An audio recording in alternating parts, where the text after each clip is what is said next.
Assalamualaikum warahmatullahi wabarakatuh. Halo semuanya. Nah, kami dari kelompok 1 mau eksplor UMKM di Jember lagi nih. Kali ini ada toko buah di pinggir jalan. Nah, namanya adalah Miftah Buah Fresh. Ada yang tahu gimana profilnya? Yuk simak lebih lanjut. Lokasi dari Miftah Buah Fresh ini sangat strategis, terletak di Jalan Lecet Panjaitan di pinggir jalan menggunakan mobil. Dengan letak strategis pinggir jalan ini, maka dekat dengan pusat kota sehingga mudah dijumpai oleh masyarakat.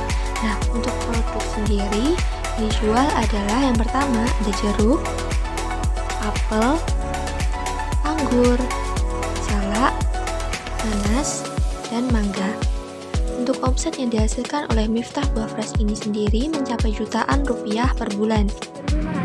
Ini kan kalau nanas kan juga ada grade A, B, C juga. Kalau yang ini yang C, yang kecil, yang C, yang B agak besaran, gini. Kalau ini kan lebih besar. Di kala pandemi, usaha ini terdampak dengan adanya pandemi COVID-19, penjualan yang turun dikarenakan adanya program dari pemerintah yaitu PPKM yang membuat usaha mengalami penurunan keuntungan. Namun, pemilik melakukan inovasi dengan menjual buah secara online dan menerima pesanan parcel secara online. Setelah dilonggarkannya masa PPKM mengakibatkan kenaikan keuntungan dan juga omset usaha. Yang dahulu waktu pandemi omsetnya hanya 2-3 juta rupiah saja, sekarang naik menjadi 5 hingga 7 juta rupiah per bulan. Untuk pencatatan keuangan usaha ini masih menggunakan manual, yaitu ditulis tangan. Pencatatan pengeluaran dan pemasukan yang belum memanfaatkan teknologi, jadi pemilik masih mencatatnya melalui kertas dan juga masih belum teratur. Untuk harga pada produk-produknya, yang pertama adalah jeruk, itu seharga 15.000 per kilo, lalu ada apel seharga 30.000 per kilo, mangga 18.000 per kilo, nanas 4.000 per biji, salak 4.000 per kilo, dan anggur 50.000 per kilo. Nah, murah-murah bukan? Selanjutnya kita membahas mengenai penggunaan aplikasi Zahir Accounting. Yang pertama yang harus kita lakukan yaitu membuat data. Dia mengisi data-data perusahaan seperti nama, brand, alamat, dan lain-lain. Seperti contoh, kemudian alamat perusahaan atau usahanya, menentukan negara dan juga kota.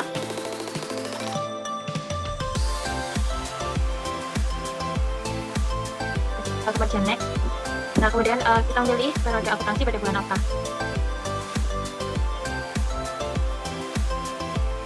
Yang langsung next. Dan kita langsung ke proses. Nah, selanjutnya akan muncul data seperti ini, yaitu memilih jenis usaha. Kita langsung next saja. Ya.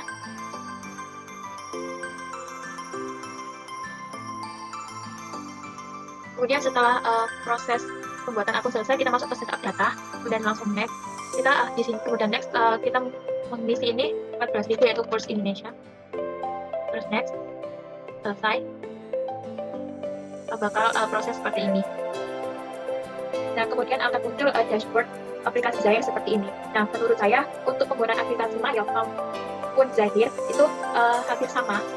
Namun ada beberapa fitur yang berbeda seperti di Mayop, ketika kita melakukan retur penjualan maupun pembelian, maka barang yang akan kita retur harus diberi tanda min. Nah, sedangkan untuk aplikasi Zahir ini sendiri, kita tinggal masuk ke menu penjualan, kemudian ke retur penjualan.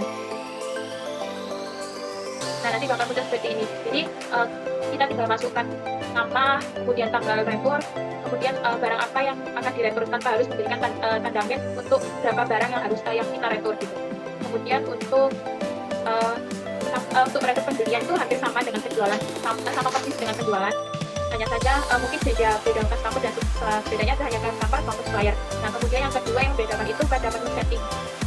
Nah, di sini ada saldo awal persediaan. Sedangkan di Mayop ketika kita melakukan stok persediaan awal, kita harus melakukan harus masuk ke adjust inventory. Kemudian nanti akan muncul transaksi mengenai persediaan saldo awal. Nah, kalau di sini ada fitur menu saldo awal persediaan. Seperti ini contoh. Kita tinggal masukkan, kita klik baru, kemudian kita pilih kode barang. Nanti seperti contoh seperti ini. Nah, kita pilih kode barang apa yang barang ini stok, terus habis itu masukkan stok awal persediaan barang tersebut, kemudian harga beli barangnya. Nah, kemudian untuk transaksi penjualan kita masuk ke menu penjualan, kemudian invoice penjualan, kemudian kita klik baru. Ketika kita melakukan transaksi penjualan, kita contoh seperti ini. Jadi kita mengisi nama pelanggan, kemudian tanggal faktur, barang apa yang akan kita jual, berapa yang akan kita kirim, kemudian jika kita melakukan penjualan itu secara tunai, maka kita tinggal klik tunai itu. Tapi setelah melakukan kredit, kita tinggal mematikan centang ininya. Nah, seperti ini. Tapi jangan lupa untuk mengisi tanggal pengiriman sesuai dengan tanggal faktur. Nah, seperti itu untuk penjualan. Kemudian untuk pembelian juga sama. Kita masuk ke penjualan, kemudian penerimaan barang. Nah, seperti ini. Nah, itu sama. Kemudian kita masukkan nama pemasok, tanggal faktur, kemudian barang yang akan kita beli, berapa barang yang kita beli. Kemudian jika melakukan pembelian secara tunai, maka kita klik tunai ini. Jika tidak, maka kita harus matikan tunainya. Jangan lupa juga untuk mengisi tanggal pengiriman sesuai dengan tanggal faktur. Nah, selanjutnya untuk pembayaran utang ada di fitur ini. Kemudian kita masukkan baru seperti contoh ini. Nah, kita pilih akun kas apa yang akan kita keluarkan untuk pembayaran utang, apakah kas besar ataupun kas bank. Kemudian penerima, kita klik nomor invoice-nya. Kemudian jangan lupa juga tanggalnya. Kemudian jangan lupa untuk mengklik sebesar ini agar ter-record. Nah, seperti itu. Kemudian untuk pembayaran piutang juga hampir sama, hanya beda jika piutang itu untuk customer, pembelian untuk pembayaran utang untuk supplier. Nah, kemudian untuk transaksi lainnya selain penjualan umum pembelian, masuk ke buku besar, kemudian transaksi jurnal umum. Nah, kemudian untuk transaksi yang lainnya kita klik baru seperti contoh ini. Nah, kemudian mengisi tanggalnya, kode atau nama akun juga kita isi, tinggal kita klik seperti contoh ini beban BBM, kemudian kita isi debitnya, kemudian kita tinggal tap sampai ke sini, kemudian klik untuk akun yang akan dikredit. Untuk transaksi lainnya juga sama. Nah, untuk pengisian nama customer maupun supplier, kita isi data nama alamat.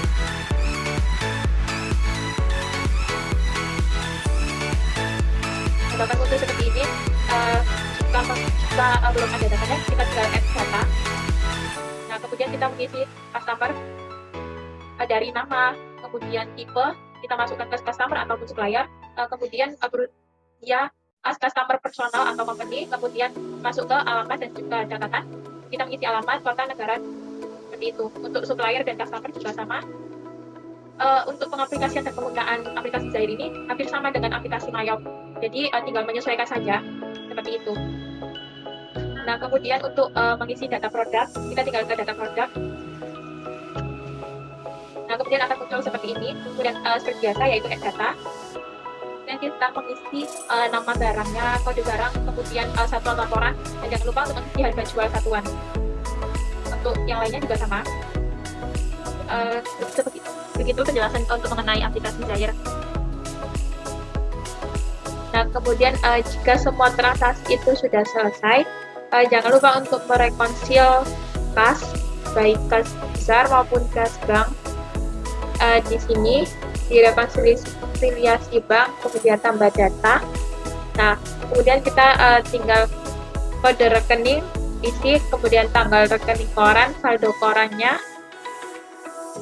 Nah, kemudian setelah itu kita mendownload laporan keuangannya, yaitu seperti laporan laba rugi, kemudian neraca, arus kas, maupun data transaksi jurnal umumnya. Begitu. Baik, selanjutnya kita menuju ke aplikasi Accurate atau software Accurate 5 ya guys.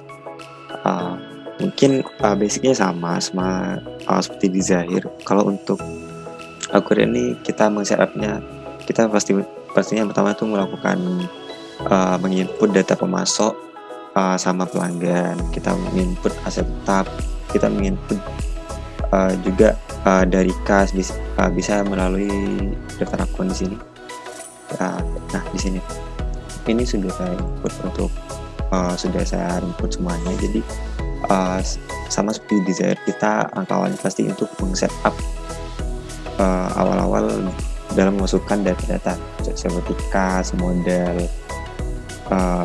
perlengkapan, utang-utang itu bisa melalui data-data pemasok dan pelanggan. Utang itu melalui data pemasok sama pelanggan. Nah, mungkin setelah kalian men-setup atau memasukkan neraca saldo atau data-data yang sudah terkumpul seperti data produk, persediaan, pemasok, pelanggan, dan juga kas dan modal, dan sehingga nanti itu kan balance ya di tanggal di neraca saldo yang berakhir pada tanggal 30 April. Sebenarnya kita mulai untuk periode pada bulan Mei nih. Nah, di bulan Mei itu ada beberapa transaksi juga.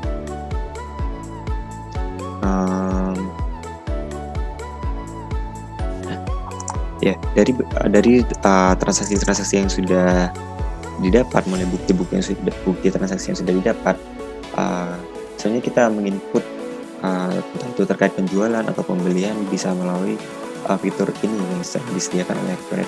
Dan untuk jurnal penyusunnya sendiri kita bisa melalui jurnal umum.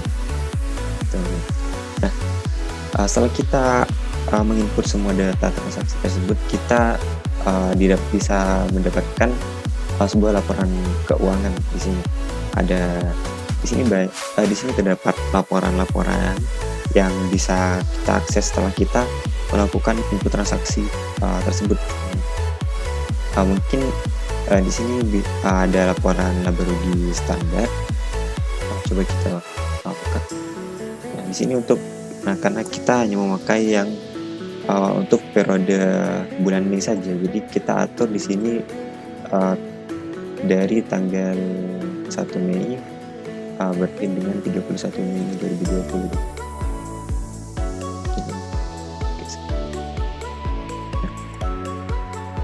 Nah, ini laporan laba rugi dari UMKM Miftah Buah Fresh yang sudah dijelaskan, di mana sini terdapat penjualan selama bulan Mei itu penjualannya mencapai Rp9.547.000, di mana terdapat retur oleh customer itu sebanyak Rp90.000. Jadi jumlah pendapatan yang didapat pada bulan Mei itu ada Rp9.457.000. Nah, harga pokok penjualan atau cost of goods sold-nya itu hanya mencapai Rp5.703.200, sehingga didapatkan laba kotor yaitu Rp3.753.800. Nah, selain dari penjualan dan harga pokok penjualan, di sini ada beban operasi selama proses penjualan, selama proses berusaha atau berdagang. Di sini ada biaya penyusunan timbangan sebesar 8.333 itu selama bulan Mei atau 1 bulan saja. Dan di sini ada biaya penyusunan payung Rp3.000, biaya penyusunan kerangka besi Rp33.333, ada penyusutan kendaraan Rp83.000, ada biaya bahan bakar itu selama bulan Mei mencapai Rp120.000.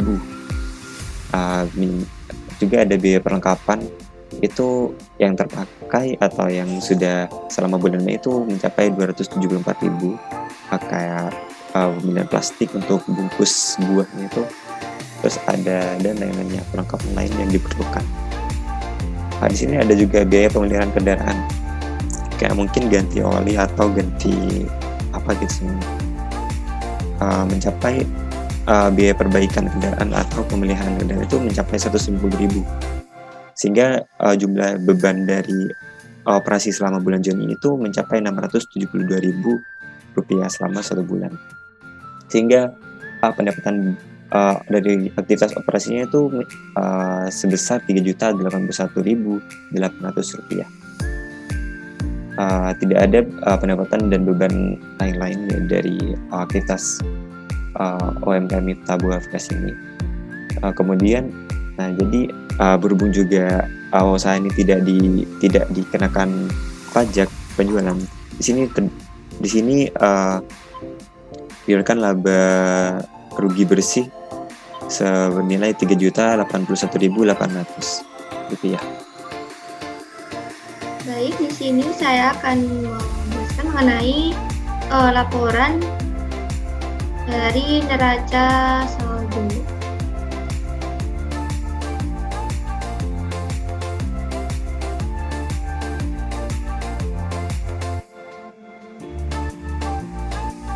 Nah, di sini terdapat laporan dari neraca dari UMKM Miftah Buah Fresh.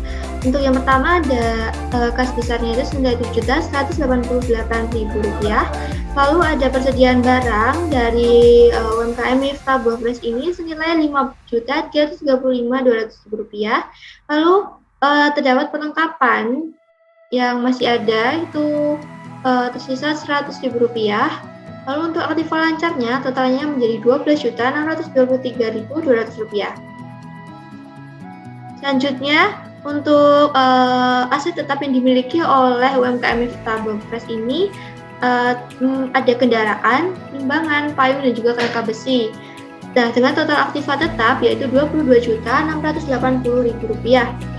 Lalu untuk akumulasi penyusutan ini juga terdapat akumulasi penyusutan total yaitu Rp6.272.000.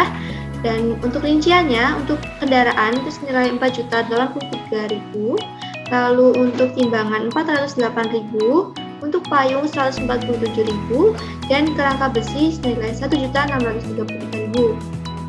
Jadi untuk total aktiva tetapnya itu senilai Rp16.408.000. Nah, selanjutnya untuk modal sendiri dari UMKM Fresh ini memiliki modal akhir yaitu Rp25.949.400. Dan laba yang dihasilkan tahun ini senilai Rp3.081.800. Rp3.081.800. Dengan total jumlah ekuitas dan kewajiban yaitu senilai Rp29.031.200. Sitta här i hämnden, spelar lite låtar, pushar på och smeker när motståndet vi leker. Vi sitter här i hämnden och spelar lite låtar och springer ut och creepar och motståndet